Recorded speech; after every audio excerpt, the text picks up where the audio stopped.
Hi friends, welcome back to my YouTube channel. I believe you all have liked my previous video. Today I am going to talk about The Rich Dad Poor Dad. This is one of the famous book in the books community. This book has sold over 32 million copies in more than 51 languages across more than 109 countries. It has also been on the New York Times bestseller list for over 6 years. This book was written by Robert Kiyosaki, an American businessman and author. Kiyosaki is the founder of Rich Dad Company. It provides personal finance and also business education to the people through books, videos, and games. So let's get into the video. We all agree that excessive love for money is the root of all evil. In this book, he says a lack of money is the cause of all evil. This book changes our perception about money, assets, to be more precise, real assets and investment. Money is not taught in schools. Schools focus on scholastic and professional skills. We all receive financial education at home and from our parents. This is the cause of social imbalance, and most importantly, rich get richer and poor get poorer. As a result, smart bankers, doctors, accountants who earned excellent grades in their schools may struggle financially all their lives. This book teaches us 6 lessons about money and its management. Let's see them one by one. Lesson number 1. The rich don't work for money. The poor and middle class work for money. The rich have money work for them. Most people go to school, learn a profession, have fun at work, and earn lot of money. Once we get our salary, greed and desire starts us thinking about all the wonderful things money can buy, like all the luxury items. A day comes when they wake up with a big money problem and they start working even harder. Money brings us joy. People think money can buy joy, but the joy that money brings is often short-lived. They soon need more money for more joy, more pleasure, more comfort, and the more security. So they keep working and think money will soothe their souls.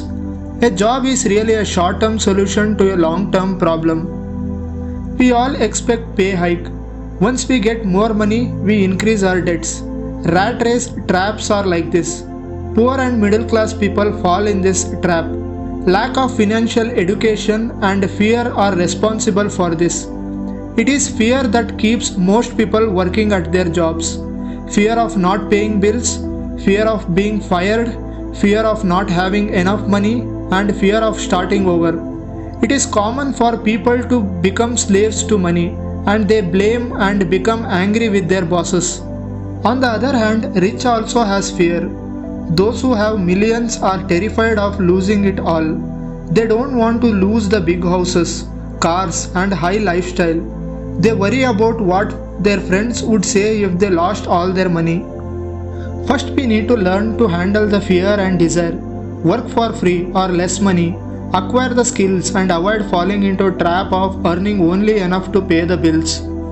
Ignorance of money is another example. In order to take care of his family, a doctor raises his fees.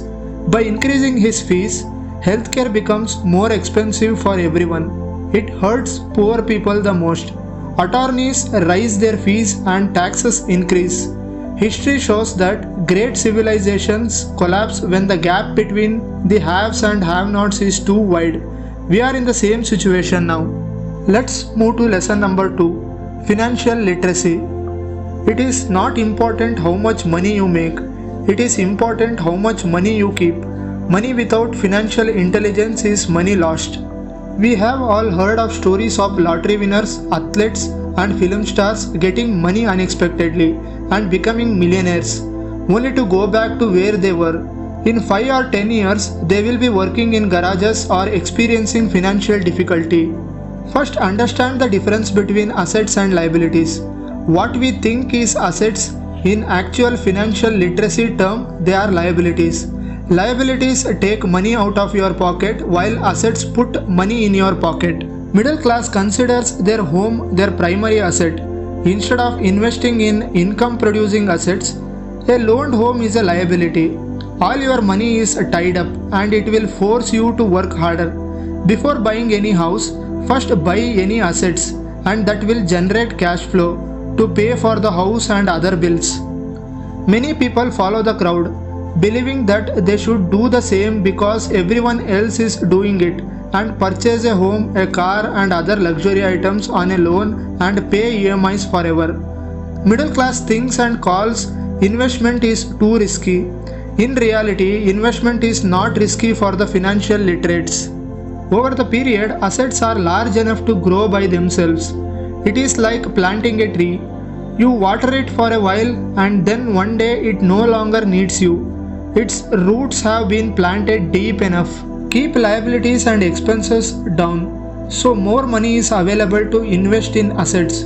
So as long as you keep your expenses lower than your cash flow, your reinvestment process continues and you are well on your way to becoming rich. Why rich get richer? Because their assets generate cash flow, they reinvest in acquiring more assets.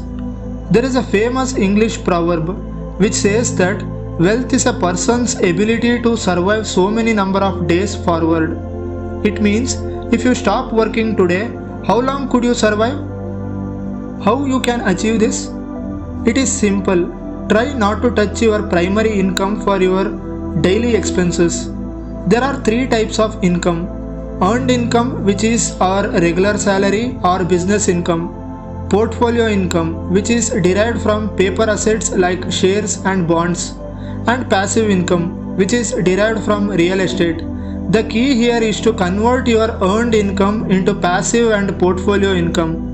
Income generated from passive and portfolio assets should cover your monthly expenses. If you want to increase your expenses, first you must increase your passive and portfolio incomes. If you quit your job, you would be able to cover all your expenses.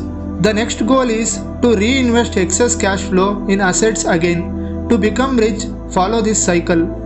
Next, lesson number 3. Mind your own business. Middle class works for 3 organizations. One, which he works. Second, government by paying taxes. And third, banks by paying mortgage loans. The poor and middle class communities drive the growth of these 3 sectors. Start loving your assets. Try to focus on any one thing. Accumulation of small cap stocks which has potential to grow in the future. Starting your own business or real estate. Build and keep your assets column strong. Once rupee goes into it and never let it come out. Here is the real assets list. Start building it. Let's go to our 4th lesson, the history of taxes and the power of corporations. Study the tax history and hire an accountant. Don't worry about paying them. They will provide all the information and they will educate you. We live in the information age. Information is priceless. Here we have taxes for everything. You are taxed when you earn, you are taxed when you spend, you are taxed when you save, finally, you are taxed when you die. A corporation tax is much lower than an individual. An individual takes fewer deductions simply because they are afraid of attorneys. Rich find ways to minimize their tax burden. They find loopholes through agencies or accountants. The trick here is expenses like travel, insurance, auto repairs, restaurant bills can be transferred to corporations. So it is simple to create a corporation or an organization. It is nothing but a body without a soul. It contains some legal documents. Next comes our 5th lesson.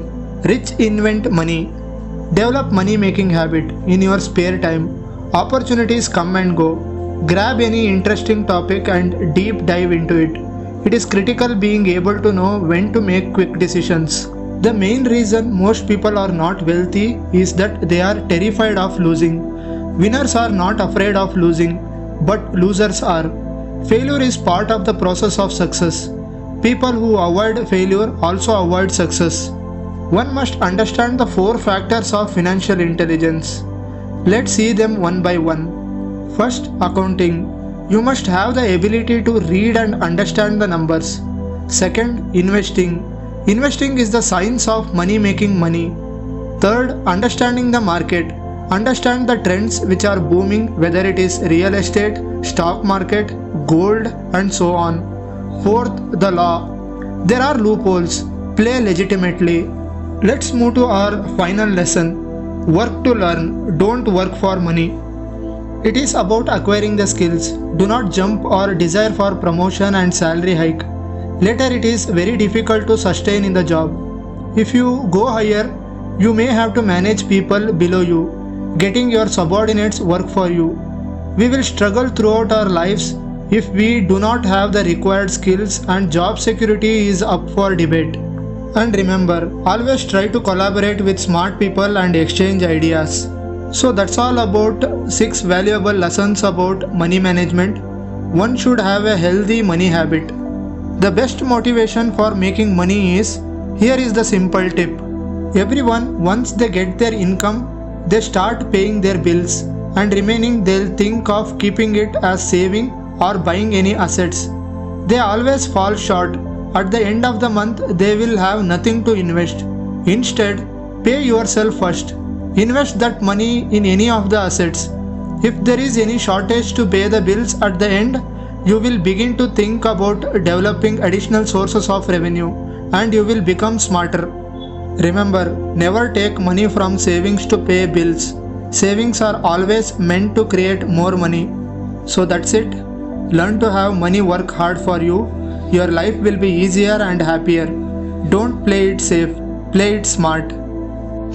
Today, I would recommend The Greatness Guide. This was written by Robin Sharma. I'll give you key elements of this book in my next video. This book talks about how you can grow personally and professionally. So that's all about today. See you in my next video. Bye.